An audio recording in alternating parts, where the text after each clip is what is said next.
ఎమ్మెల్సీగా నాగబాబు గారు ఆయన జగన్మోహన్ రెడ్డి గారి గురించి మాట్లాడుతున్నాడు. జగన్మోహన్ రెడ్డి గారు కామెడియన్ అంట. మరి ఈయనేంటో నాకు అర్థం కాల. అయ్యా, నువ్వు, మీ అన్న, మీ తమ్ముడు ముగ్గురు రాజకీయాల్లోకి వచ్చారు. మీ అన్న అట్ట చేసి కాంగ్రెస్ చేరి కేంద్ర మంత్రి అయ్యాడు. నువ్వేమో మీ అన్న, మీ తమ్ముడు పవన్ కళ్యాణ్ గారు 16 సంవత్సరాలైంది శాసనసభకు రావడానికి టైం పట్టింది. అది కూడా ఏంటి, చంద్రబాబు నాయుడు గారు సంకెక్కితే అయ్యారు మీరు. ఆ తర్వాత మీకు ఒక ఎమ్మెల్సీ వచ్చింది. ఓకే, బాగానే ఉంది. జగన్మోహన్ రెడ్డి గారితో పోలుస్తారంటే, జగన్మోహన్ రెడ్డి గారు వీరోచితంగా పోరాడినటువంటి వ్యక్తి. జగన్మోహన్ రెడ్డి గారు ఢిల్లీ కోటని పగలగొట్టినటువంటి వ్యక్తి.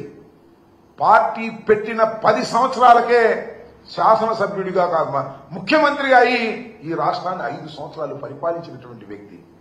ఆయన తండ్రికి గాని ఆయనకు గాని భగవంతుడి దయ వల్ల, ప్రజల ఆశీస్సుల వల్ల ఓటమి ఎరుగని ధీరులని మనం చేస్తున్నాం.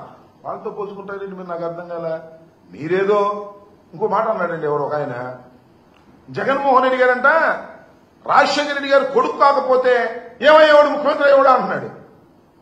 నాకు తెలియ పెడతానండి, చిరంజీవి గారు తమ్ముడు కాబట్టి మీరేంటి మీ పరిస్థితి? చిరంజీవి గారు మంచి సూపర్ హీరో అయ్యి, అది కూడా అల్లు రామలింగయ్య గారితో బియ్యం పొందిన తరువాత మంచి నటుడుగా పేరు ప్రఖ్యాతులు చేర్చుకున్నాడు. ఆ తర్వాత మీరిద్దరు కూడా ఆయన పేరు పట్టుకుని ముందుకెళ్లారు. మీరు ఇలాంటివి మాట్లాడతారని నాకు అర్థం కాలేదు.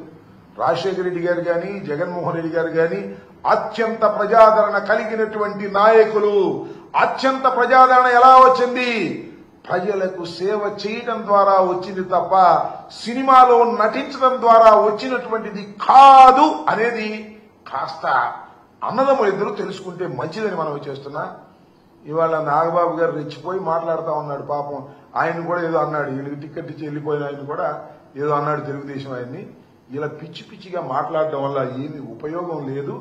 మీరు అడ్డదారిన రాజకీయాల్లోకి వచ్చిన వారు, ఎవరి సంఖో ఎక్కి రాజకీయాలు చేస్తున్న వాళ్ళు, మీకంటూ ఒక ప్రత్యేకమైనటువంటి సిద్ధాంతాలు లేనటువంటి వ్యక్తులు మీరు ఇవాళ మాట్లాడుతున్నారు. వస్తారు జనం, అధికారం ఉంది, డబ్బు ఖర్చు పెట్టారు, సినిమా గ్లామర్ ఉంది, వస్తారు జనం, అధికారం ఉంది కదా అని. ఈ వచ్చిన వాళ్ళందరూ గొప్పవాళ్ళని, లేదా మీకే పెద్ద ప్రజాబలం ఉందని పప్పులో కాలేయద్దు.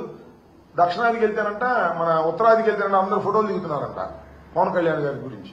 అందువల్ల అక్కడ కూడా నాకు బ్రహ్మాండంగా ఉంది, ఈ షణ్ముఖ వ్యూహంలో నేను ముందుకెళ్లిపోతాను, దక్షిణాది మొత్తం నాదే అనుకుంటాడు. ఎక్కడికి వెళ్ళిన ఫోటోలు దిగుతారు. సినిమా యాక్టర్ అందరూ ఎక్కడికి వెళ్తే ఏమంటే ఫోటో అన్నీ అంటారు. నీ అభిమానులు అయిపోతారా? నీ రాజకీయాలు ఫాలో అయిపోతారా? గుర్తుపెట్టుకోమని మనం చేస్తున్నా.